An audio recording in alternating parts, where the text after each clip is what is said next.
Over the past few weeks, I'm sure you guys have seen the headlines. Facebook, Instagram, Reels, TikTok, everyone is talking about the Middle East war, oil prices on the rise, the uncertainty and whether or not the world economy is about to get hit again. On February 28, the US and Israel attacked Iran. Now, Iran's leader is dead and the world's most important oil route, the Strait of Hormuz, is closed. Located between Oman and Iran, the strait functions as a vital artery for the global oil trade, transporting about 20% of the world's oil. Now picture this. On 2nd March, in response to the US-Israeli attacks, Iran announced that it's closing the strait. Ships have literally stopped moving and this most crucial maritime choke point is now a ghost town. Now you must be wondering how this affects you. This is not just a faraway issue that has nothing to do with us in Malaysia. The minute oil routes get disrupted, the impact does not stay there, it travels. It shows up in our fuel, shipping, construction and raw material costs, and eventually your property prices too. In today's video, we're going to break down how the rising oil prices are quietly driving up the cost of construction material like steel, aluminium and glass. And by the end of this video, you will know whether now is the right time to buy a property or hold back.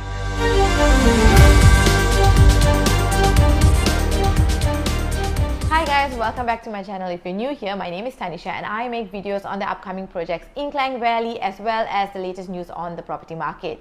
If you enjoy videos like this, don't forget to subscribe to my channel and follow me on Instagram and TikTok.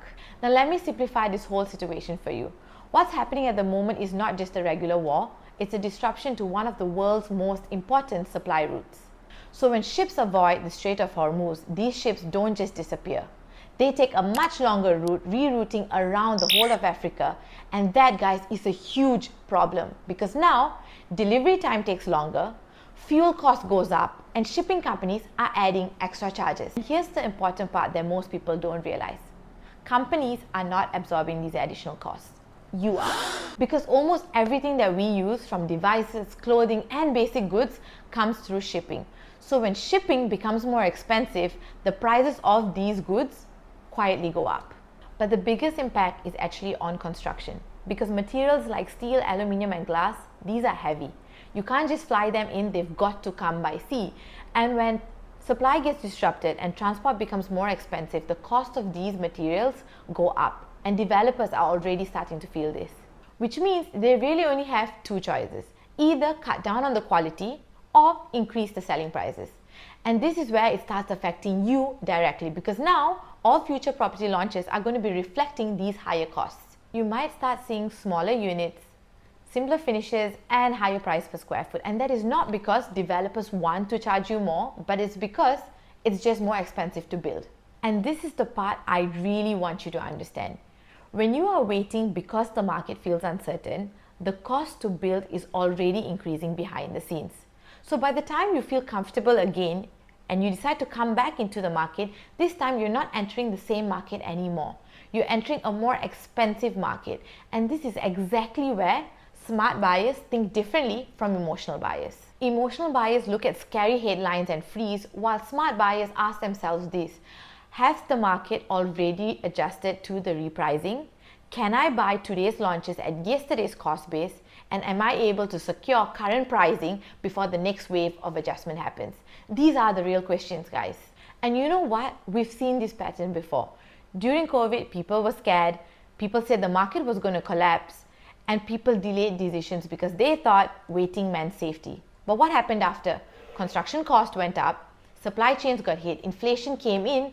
And those who bought during the uncertainty of COVID ended up looking a lot smarter after. So no, this is not me saying go and buy a property blindly just because there is a war. This is me saying to understand timing properly, because the best time to enter the market is very rarely when the news feels comfortable.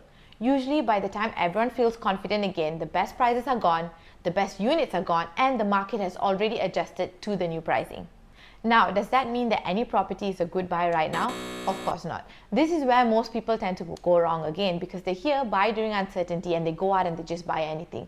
No, the location, the property, the rental demand, all these things still do matter. If you're looking at property, especially in Malaysia, your focus should be on this. Are you buying the right product at the right entry price, and is it before the next cost wave hits? Because if global oil remains volatile and logistics remains under pressure, then developers launching later are likely to be launching into a more expensive cost environment.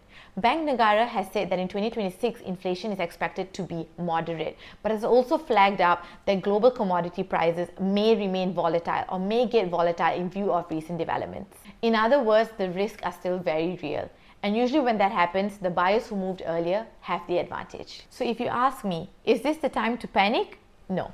Is this the time to be more strategic, selective and alert? Yes, absolutely. So if you are currently thinking about buying a property, investing, or just repositioning your finances into property, now is a good time to look carefully at what's still available at today's pricing. Not 6 months from now, and certainly not once the market has already repriced. If you're interested, message me now and I'll shortlist the projects that still make sense based on your budget, goals, and the current market. Once again, if you enjoy my videos, feel free to click the like and subscribe button, and I'll see you guys in my next video.